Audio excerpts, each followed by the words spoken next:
सारे विपक्षी दल ओवैसी हो, राहुल गांधी जी हो या अरविंद केजरीवाल हो या ममता जी हो, ये झूठ की राजनीति कर रहे हैं। हम सीएए लेकर आएंगे और पाकिस्तान, अफगानिस्तान और बांग्लादेश के जो शरणार्थी है उनको नागरिकता देंगे।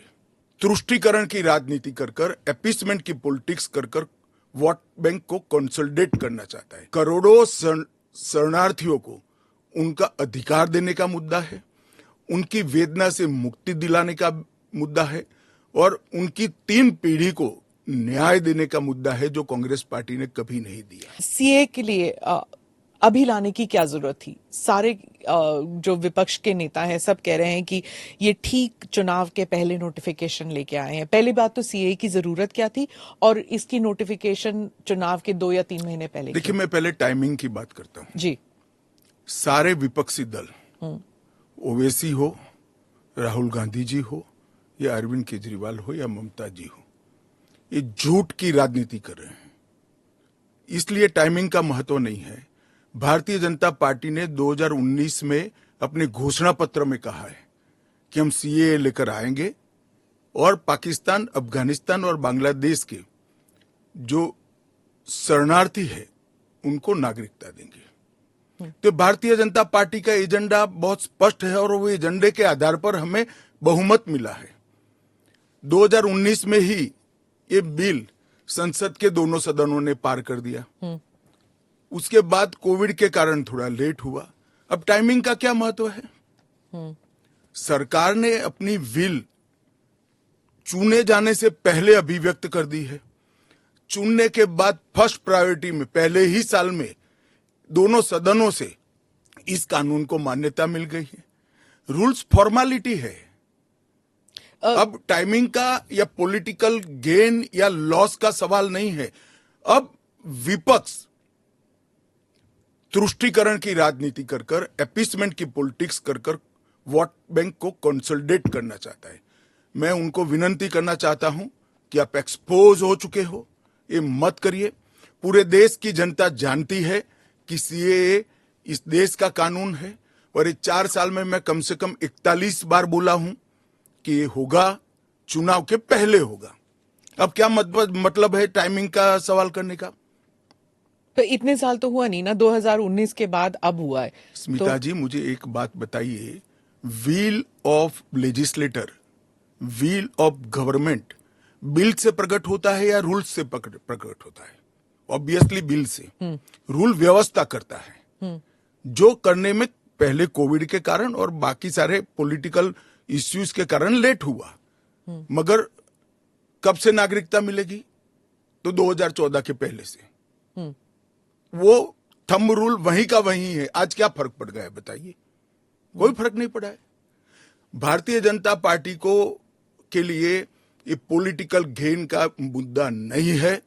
भारतीय जनता पार्टी के लिए, हमारे नेता नरेंद्र मोदी जी के लिए अफगानिस्तान, पाकिस्तान और बांग्लादेश से आए हुए करोड़ों शरणार्थियों को उनका अधिकार देने का मुद्दा है, उनकी वेदना से मुक्ति दिलाने का मुद्दा है और उनकी 3 पीढ़ी को न्याय देने का मुद्दा है, जो कांग्रेस पार्टी ने कभी नहीं दिया। आप कह रहे हैं करोड़ों लोग यहाँ आएंगे, लेकिन ये पॉलिटिकल नहीं है, मतलब आपको कोई पॉलिटिकल फायदा नहीं होगा। लेकिन जो विपक्ष है वो कहती है कि आप एक नया वोट बैंक बना रहे हैं, बीजेपी एक नया वोट बैंक बना रही है अपने लिए। देखिए, विपक्ष को और कोई काम नहीं। उन्होंने तो सर्जिकल स्ट्राइक और एयर स्ट्राइक को भी बताया कि आपका पॉलिटिकल फायदा है, तो क्या हम टेररिज्म पर कदम न उठाए? इन्होंने 370 को भी बताया कि ये आपके पॉलिटिकल फायदे के लिए कर रहे हैं। हम 1950 से कह रहे हैं कि हम 370 को हटाएंगे। उनका हिस्ट्री है, जो बोलते हैं वो करते नहीं है। मोदी जी का हिस्ट्री है, जो भारतीय जनता पार्टी ने कहा है, नरेंद्र मोदी ने कहा है, वो पत्थर की लकीर है। मोदी की हर गारंटी पूरी होनी है। 2019 में आपने एएनआई को इंटरव्यू में कहा था कि जो हिंसा हुई थी उस वक्त, सीए के कारण जो हिंसा हुई थी, उस वक्त आपने कहा था एक डिसइंफॉर्मेशन कैंपेन है और वो आप दूर नहीं कर पाए उस डिसइंफॉर्मेशन को, मिस इन्फॉर्मेशन, डिसइंफॉर्मेशन, जो भी। इस बार क्या पार्टी जो है या सरकार जो है उसको अलग कर पाई है? स्मिता जी, दरमियान में मैंने कहा 41 टाइम 41 बार अलग अलग मंचों से इसके बारे में मैंने डिटेल बात करी है कि इस देश के अल्पसंख्यक माइनॉरिटीज या तो किसी और व्यक्ति को डरने की जरूरत नहीं है, क्योंकि सीए में किसी की नागरिकता लेने का प्रावधान ही नहीं है। सीए सिर्फ और सिर्फ 3 देश अफगानिस्तान, पाकिस्तान और बांग्लादेश से हिंदू, सिख, बौद्ध, क्रिश्चियन और पारसी, जो जैन और पारसी शरणार्थी आए हैं, इनको उनका अधिकार देने का कानून है, नागरिकता देने का कानून है, जिससे इनके जीवन की वेदनाओं को हम कम कर पाए। मैं बाकी रिलीजन्स के बारे में बाद में आती हूँ, पहले मुसलमान समुदाय के बारे में बात करते हैं, क्योंकि चाहे ओवैसी साहब हों, चाहे ममता बनर्जी हों, और फिर बहुत से विदेशी मीडिया जो है वो भी कह रही है it's an anti Muslim law, because आप मुसलमानों को नहीं शामिल कर रहे हैं, तो वो क्राइटेरिया ही है कि मुसलमान नहीं होने चाहिए। ऐसा नहीं है, आप इस लॉ को आइसोलेशन में नहीं दे सकते। इस देश का एक इतिहास है। 15 अगस्त 1947 को देश का विभाजन हो गया, देश 3 हिस्सों में बंट गया। वो बैकग्राउंड है। भारतीय जनसंघ, भारतीय जनता पार्टी हमेशा विभाजन का विरोध किया। हम कभी सहमत नहीं थे।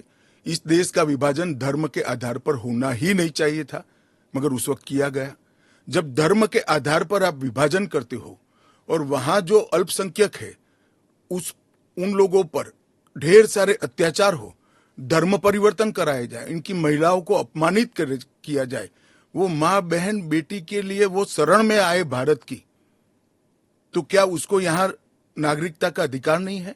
और स्वयं कांग्रेस के नेताओं ने आजादी के वक्त सैकड़ों भाषणों में कहा है कि अभी मारकाट चल रही है, अभी जहां है वहां रह जाइए, बाद में जब कभी भी भारत में आएंगे आपका स्वागत है। परंतु बाद में इलेक्टोरल पॉलिटिक्स चालू हुई, वोट बैंक की राजनीति चालू हुई। एपीसमेंट के कारण वो वादा कांग्रेस पार्टी ने कभी पूरा नहीं किया, जो आज नरेंद्र मोदी पूरा कर रहे हैं। सर, जो बाकी समुदाय, बाकी जो रिलीजन्स हैं, चाहे हिंदूज हैं, जैन हैं, बुद्ध हैं, सिख हैं, उन सबको तो मैं मानती हूँ, ठीक है, देवर रिलीजन्स बॉर्न इन इंडिया। नहीं, आंकड़े पर पारसी और अगर आप पारसी और ईसाइयों को ला सकते हैं, वो जो रिलीजन्स है, they were not born in India, तो अगर आप पारसी और ईसाइयों को ला सकते हैं तो मुसलमानों को क्यों नहीं? देखिए, मुस्लिम आबादी के लिए ही वो हिस्सा आज भारत का भाग नहीं है। वो भूमि इसीलिए दे दी गई थी। फिर तो हर देश से अव्यवस्था से जो आना चाहिए, इसके लिए भारत के दरवाजे खोल लो। भारत कहां बचता है? अखंड भारत के जो लोग हिस्सा थे और जिन पर धार्मिक प्रताड़ना हुई है, उसको शरण देना मैं मानता हूं हमारी नैतिक जिम्मेदारी है और हमारी कॉन्स्टिट्यूशनल रिस्पॉन्सिबिलिटी। और स्मिता जी, आप आंकड़े की गहराई में जाइए। जब विभाजन हुआ तब पाकिस्तान में 23% हिंदू थे, हिंदू और सिख थे। आज 3.7% बच गए। कहां गए सारे? इतने सारे तो यहां आए नहीं। धर्म परिवर्तन हुआ, अपमानित किया गया, दोयम दर्जे के नागरिक के नाते इनको रखा गया। कहां जाएंगे ये लोग? क्या देश इसका विचार नहीं करेगा? देश की पार्लियामेंट इसका विचार नहीं करेगी? देश की पॉलिटिकल पार्टियों ने इनका विचार नहीं करना चाहिए? इसमें अहमदी मैं है, बांग्लादेश बलोच भी है। मैं बांग्लादेश की बात करता हूं जी। 1951 में हिंदुओं का प्रतिशत 22% था। मैं 51 की बात कर रहा हूं, बांग्लादेश की 51 के आंकड़े ऊपर हमारे पास है। 2011 की जनगणना में वो 10% रह गए। कहां गए वो लोग? अफगानिस्तान 1992 के पूर्व, मैं 92 के आंकड़े मेरे पास लगभग 2 लाख सिख और हिंदू थे और आज करीब 500 बच गए। क्या इन लोगों को अपनी बिलीफ से जीने का अधिकार नहीं है? वो जब भारत एक था तब हमारे ही थे, हमारे ही भाई है, हमारी ही बहन है, हमारी ही माता है। अगर यही थ्योरी को आप अपना लो तो पार्टीशन के बाद इतने सारे शरणार्थियों को क्यों लिया? उसका भी तर्क नहीं है फिर तो वही मैं पूछूंगी कि आपने कहा कि धर्म के आधार पर दूसरा मुल्क बना, पर वहां पर शिया और अहमदी, बलोच, ये भी तो प्रताड़ित है वहां पर। देखिए, वो प्रताड़ना आंकड़ों के आधार पर इतनी सिद्ध नहीं की जाती, और पूरी दुनिया में ये सारा ब्लॉक मुस्लिम ब्लॉक माना जाता है। आप मेरी बात समझ कर चलिए। और सिया, अहमदिया वो तो छोड़िए, मुसलमान को भी अधिकार है यहाँ एप्लीकेशन करने का। हमारे संविधान ने रास्ता खोला है, वो एप्लीकेशन कर रेफ्यूजी के तौर पर। ना रेफ्यूजी के तौर पर नहीं, नागरिकता लेने के लिए अप्लाई कर सकते हैं। भारत सरकार इनकी भारत की सुरक्षा और भारत की बाकी सारी चीजों को देखते हुए उसका निर्णय करेगी। अच्छा, तो एक रास्ता काउंसिल या किसी कुछ- के लिए बंद नहीं है। अच्छा। ये स्पेशल एक्ट इसलिए बनाया है कि ये किसी भी वैध डॉक्यूमेंट के बगैर शरण में आए हैं, बॉर्डर क्रॉस कर आ गए हैं। तो अब आपने पोर्टल भी खोल दिया है, उसमें वो सारे डिटेल्स करेंगे। वो पोर्टल सुरक्षित है, और अगर किसी के पास दस्तावेज नहीं है तो क्या अब वो ना नागरिक है, ना माइग्रेंट है, ना रेफ्यूजी है, क्या बन जाते हैं? देखिए, मैं आपको बताता हूं, जिनके पास दस्तावेज नहीं है इसका रास्ता हम बाद में ढूंढेंगे, परंतु जिनके पास दस्तावेज है वो मेरे एक रफ अंदाज से 85% से ज्यादा है।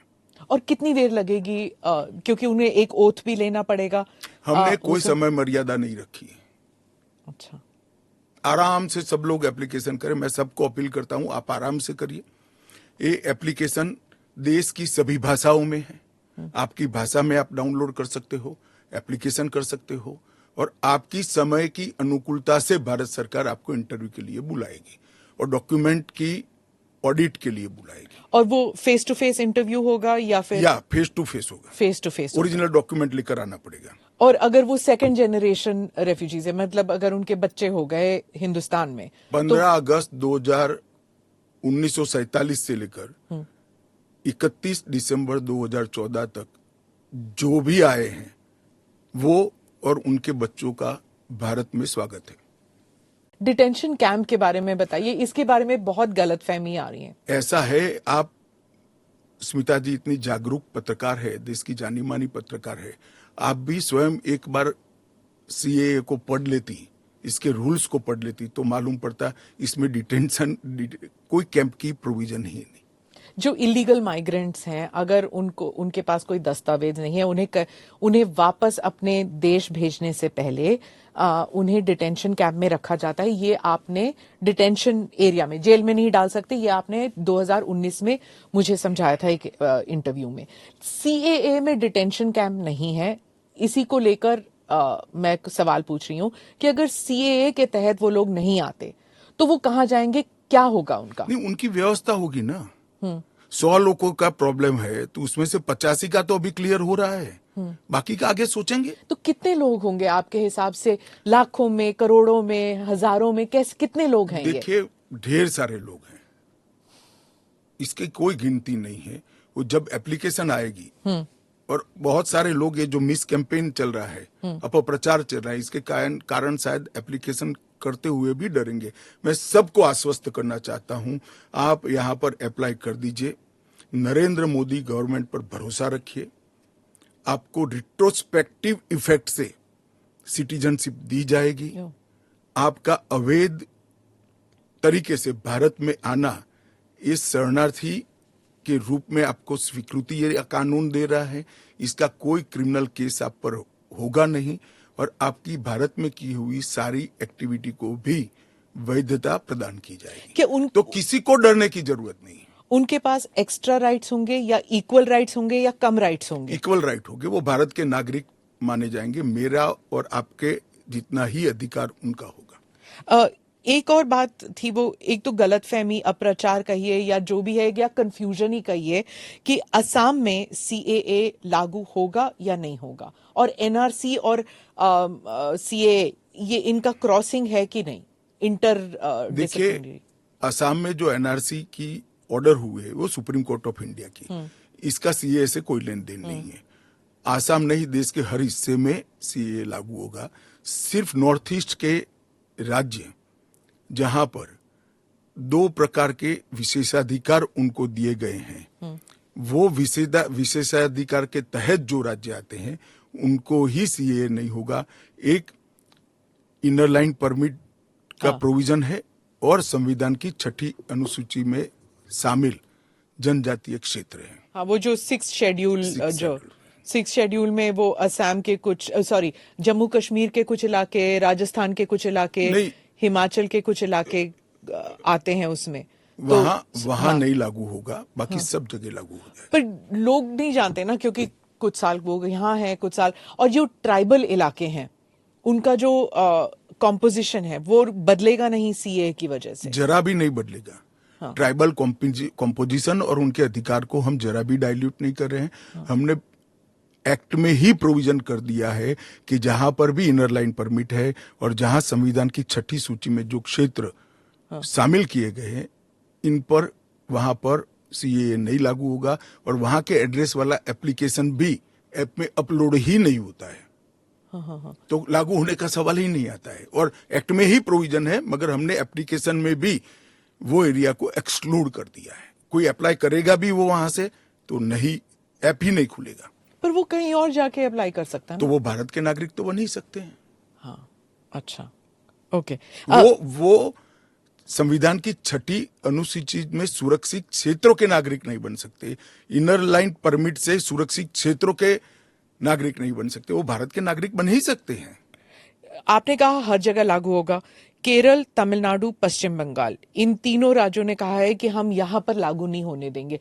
क्या उनके पास ये अधिकार है कि वो लागू नहीं करने देंगे? वो भी समझ रहे हैं कि उनको अधिकार नहीं है।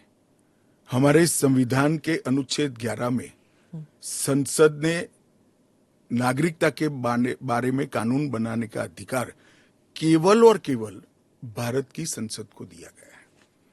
एक केंद्र का विषय है, केंद्र और राज्यों का साझा विषय नहीं है।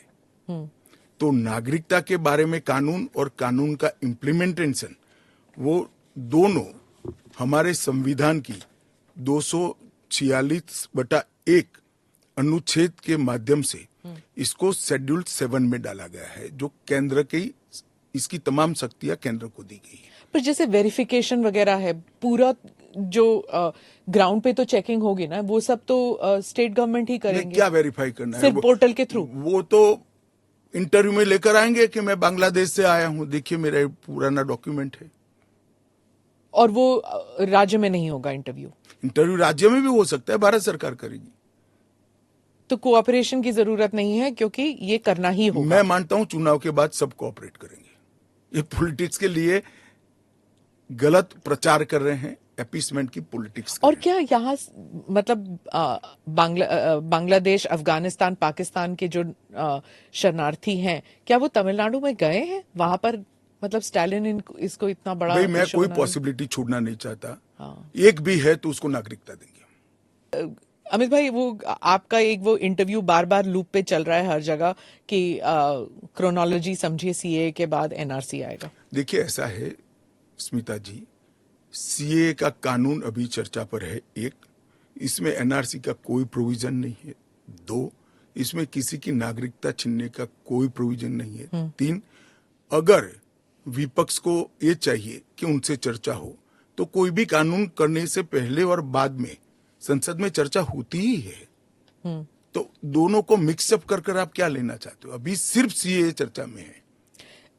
जैसे सीए को इतना वक्त लगा, जिस तरह फार्म लॉज को रोल बैक किया गया क्योंकि सच अ लॉट ऑफ बैकलैश, तो क्या अगर इंटरनेशनल प्रेस में आने लगे और अगर यहाँ पर सड़कों पर लोग उतर आए, तो क्या ये भी वापस ले लिया जाएगा? देखिए, सीए का कानून कभी वापस नहीं जाएगा और भारत की नागरिकता सुनिश्चित करना ये भारत का विषय है, भारत की संप्रभुता का निर्णय है। इसके साथ हम कोई कॉम्प्रोमाइज नहीं कर सकते। जब हम ट्राइबल एरियाज की बात करते हैं, अभी आपने कहा कि जो 6 शेड्यूल और जो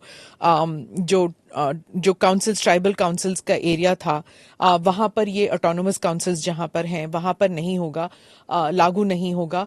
इन एरियाज में जो है डेवलपमेंट होता नहीं है, क्योंकि इतने सारे लेवल्स ऑफ गवर्नेंस होते हैं वहां पर। आप 2 दशक पहले की बात कर रही हैं। हाँ। आज वहां जाकर आइए, मोदी जी ने पूरे नॉर्थ ईस्ट में एयरपोर्ट वगैरह, हाँ, एयरपोर्ट बना दिए, रेल पहुंचने को आ गई, रोड बना दिए, हर घर में बिजली पहुंच गई, शौचालय पहुंच गया, हर घर में स्वास्थ्य की सुविधाएं पहुंच गई, गैस का सिलेंडर पहुंच गया, शिक्षा की भी उच्चतम शिक्षा संस्थान आज नॉर्थ ईस्ट में एस्टैब्लिश हुए हैं। जो पोर्टल से जब इनको नागरिकता मिलेगी, इससे उनको क्या क्या सुविधाएं मिलेगी? क्या आम नागरिक की तरह, या फिर जैसे उनको ये दिखाना पड़ेगा कि हाँ सीएए के तहत हमको नागरिकता मिली है? क्या ये अलग आइडेंटिटी? ना ना ना ना ना, वो भारत के आम नागरिक की तरह ही भारत के नागरिकों की सूची में सम्मान के साथ समाहित हो जाएंगे। और उनको मेरे और आपके जितना ही अधिकार होगा। वो चुनाव भी लड़ सकते हैं, एमएलए भी बन सकते हैं, एमपी भी बन सकते हैं, मुख्यमंत्री या केंद्र सरकार के मंत्री बन सकते हैं। राहुल गांधी जो न्याय यात्रा में बार बार सीए भी उठा रहे हैं और बाकी विषयों पर भी सरकार पर आरोप लगाते हैं कि अपनी विफलताओं को छुपाने के लिए कभी सीए लागू कर रहे हैं मेरा तो आपसे कभी रिक्वेस्ट है, जी। कांग्रेस में आपकी अच्छी खासी पहुंच है, इस विषय पर राहुल जी से एक बार चर्चा करके डिटेल पूछ लो जरा। वो चर्चा नहीं कर रहे ना, वो मीडिया को वहां पर कह रहे हैं कि मीडिया जो है वो चर्चा नहीं करना चाहती क्योंकि वो हमारे हाथ बंधे हुए हैं, हमारा मुंह बंद है। नहीं, मगर इस कमरे में बैठकर आपको इंटरव्यू करे सीए पर और समझाए, जो वो बोल रहे हैं वो इतना समझा दे जनता को। राजनीति के अंदर आपके निर्णय को जस्टिफाई करने की जिम्मेदारी आपकी होती है। जैसे मेरी सरकार का फैसला है सीए, इसके बारे में मेरी पार्टी के तर्क, मेरी गवर्नमेंट के तर्क और क्यों ये देश के हित में है मुझे समझाना पड़ता है। जरा राहुल गांधी जी आपके इसी कमरे में आकर देश को समझा दे कि क्यों विरोध में है। आप कहते हैं कि ये राजनीतिक नहीं है, लेकिन आपके जो राजनीतिक स्पीचेस हैं, तेलंगाना में आपने कहा, जब आपने वायदे गिनते हैं कि ये वायदे हमने पूरे किए, तो सीए भी उसमें है, तो इसमें राजनीति कहां से हो गया? तो फिर आपके तो वायदे हमारा एक वादा था कि देश के अर्थतंत्र को सुधारेंगे, तो क्या अर्थतंत्र मत सुधारो, पॉलिटिक्स कर रहे हो। फिर राजनीति कहां से हो गया? हम मानते हैं सीए देश के हित में है, इनका अधिकार है, इसलिए हमने दिया है। पॉलिटिक्स कहां से? वो भी कहना देना चाहिए। अगर राजनीतिक फायदा है तो उनको कौन रोक रहा है? पर सीए पे तो बहस हुआ नहीं ना, वो बात पास हो गया, उसके बाद पास कैसे हो गया? पार्लियामेंट में पूरी बहस करी है हमने। तो अगर 400 सीट आते तो क्या वो फुल लाइसेंस हो जाता है कि आपके हिसाब से कि जनता ने कहा कि हमने आपको 400 सीट दी है, अब आप जो भी देश हित में समझे वो करते जाइए। ऐसे लाइसेंस जिन्होंने उपयोग करे, हमने तो कभी नहीं करे। हमने तो जनता ने जब जब आशीर्वाद दिया बड़ी जिम्मेदारी के साथ देश चलाया, चाहे अटल जी हो चाहे नरेंद्र भाई। इंदिरा गांधी ने एक बार लाइसेंस का दुरुपयोग किया था और फिर स्वयं चुनाव हार गई थी। तो इसका भी मैकेनिज्म पड़ा है ना। जो लाइसेंस का दुरुपयोग करेगा उसका भी मैकेनिज्म है। हमारे 5 साल के बाद पब्लिक के सामने जाना है, यहां समाप्त नहीं हो जाता है। ये आप कह रहे हैं, लेकिन जैसे फॉरेन मीडिया को अगर आप देखें, वो कह रहे हैं कि एक के बाद एक जो आपने किया है, चाहे ट्रिपल तलाक हो, 370 हो, सीएए हो। एक सेकंड, फॉरेन मीडिया को पूछे उनके देश में ट्रिपल तलाक है क्या? नहीं है। उनके देश में मुस्लिम पर्सनल लॉ है क्या? उनके देश में एक भी स्टेट में 370 जैसा प्रोविजन है क्या? फिर हमारे में हिंदू लॉ भी तो है, सक्सेशन लॉ है। इसका नाम हिंदू लॉ है, वो देश का नागरिक कानून ही है। फिर मैं उसी सवाल पे आती हूँ, चाहे सीए हो, यूसीसी हो, या यूसीसी नहीं, सीए हो, या फिर 370 हो, ट्रिपल तलाक हो, ये सब आपकी मेजॉरिटी की वजह से ये सब स्मूथली हो गया। अगर आप 400 लेकर आते हैं तो फिर तो कुछ और ही हो सकता है, इन द सेंस कि प्रियम्बल तक आप बदल सकते हैं, सोशलिज्म हटा देंगे, सेक्युलरिज्म हटा देंगे। संविधान की रचना करते वक्त ये सारी चीजें बहुत सोच समझकर बनाई गई हैं। तो मुझे बताइए कि जब जवाहरलाल नेहरू जी की पूर्ण बहुमत होती थी, इंदिरा जी की होती थी, राजीव गांधी को 400 सीट मिल गई, तो उस वक्त सब उचित था? नहीं था ना, इसीलिए तो उन्हें हटा दिया गया। तो हम भी नहीं करेंगे, उचित नहीं करेंगे, हम संयम नहीं रखेंगे, सेल्फ डिसिप्लिन नहीं रखेंगे, तो हमें भी बदल देंगे। ये तो कोई तर्क नहीं हुआ। देखिए, नरेंद्र मोदी के पास, इस देश के प्रधानमंत्री के पास 10 साल का ए ग्रेड पास्ट रिकॉर्ड है और 25 साल का प्लानिंग है। 25 और साल 25 साल Total. का प्लानिंग उन्होंने बनाया है कि 15 अगस्त 2047 को भारत पूर्ण विकसित भारत होगा।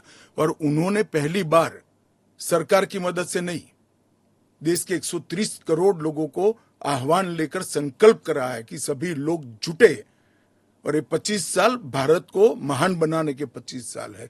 और मुझे बड़ा गर्व है कि मेरे नेता के आह्वान पर पूरा देश आज इस संकल्प से संकल्पित होकर अमृत काल के लिए तैयार होकर खड़ा है।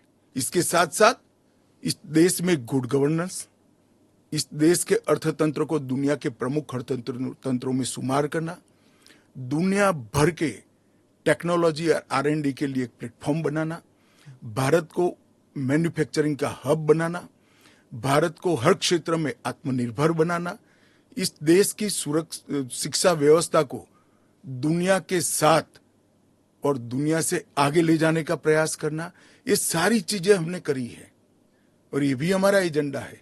मगर आप जब हमारे भाषण में से कुछ चुन लेती हो तो यही मुद्दे चुनती हो। अगर आप चुनाव जीतते हैं अगले 5 साल में एजेंडा क्या होगा? चलिए, एजेंडा हमारा घोषणा पत्र आएगा।